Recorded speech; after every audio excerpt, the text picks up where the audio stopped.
शिक्षण का नेक्स्ट और लास्ट स्तर है चिंतन स्तर, रिफ्लेक्टिव लेवल। इसके प्रवर्तक हंट हैं, जिन्होंने इसको हमारे संज्ञान में डाला कि चिंतन स्तर है क्या। ये शिक्षण का सबसे उच्चतम स्तर है।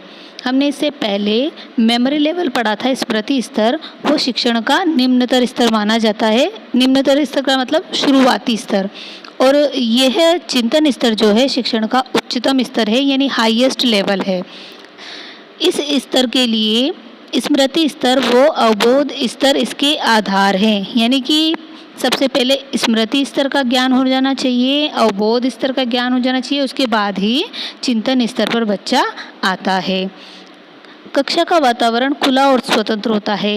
इस स्तर के लिए जब हम बच्चों को चिंतन स्तर का ज्ञान करवा रहे हैं, चिंतन स्तर पर हम उनका शिक्षण करवा रहे हैं, तो इसके लिए कक्षा का वातावरण खुला और स्वतंत्र होना चाहिए, क्योंकि बच्चे किसी चीज़ को उन्होंने पढ़ लिया, समझ लिया, और अब बारी है उस समझे हुए, पढ़े हुए ज्ञान को चिंतन मनन करने की और दूसरों के सामने प्रस्तुत करने की। तो जब कक्षा का वातावरण खुला और स्वतंत्र होगा, तभी वो अपने अंदर रिफ्लेक्ट करके अपने विचारों को प्रकट कर पाएंगे। ये शिक्षण का समस्या केंद्रित दृष्टिकोण है।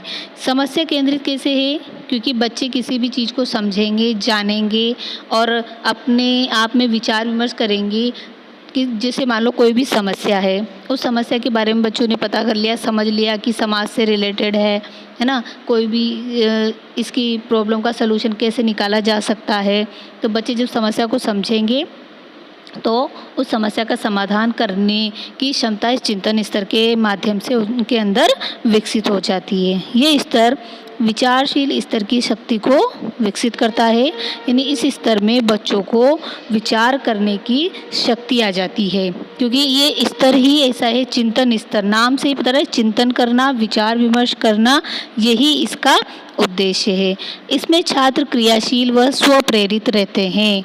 इस स्तर में छात्र क्रियाशील रहते हैं कि कुछ न कुछ करते रहते हैं, सोचते रहते हैं, चिंतन मनन करते हैं और अपने आप में प्रेरणा लेकर के कार्य करते रहते हैं। छात्रों द्वारा उपकल्पनाओं का निर्माण किया जाता है।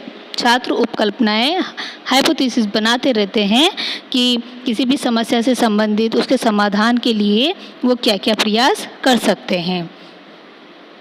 इसकी परीक्षा के लिए मुख्यतः निबंधात्मक प्रश्नों का प्रयोग किया जाता है। इसका अगर आपको मूल्यांकन करना है, चिंतन स्तर का मूल्यांकन करना है, तो इसके लिए मुख्य रूप से निबंधात्मक प्रश्नों का प्रयोग किया जाता है, क्योंकि निबंधात्मक प्रश्न ही ऐसे प्रश्न होते हैं जहां पर बच्चे विचार विमर्श करके, चिंतन मनन करके प्रश्नों का उत्तर देते हैं।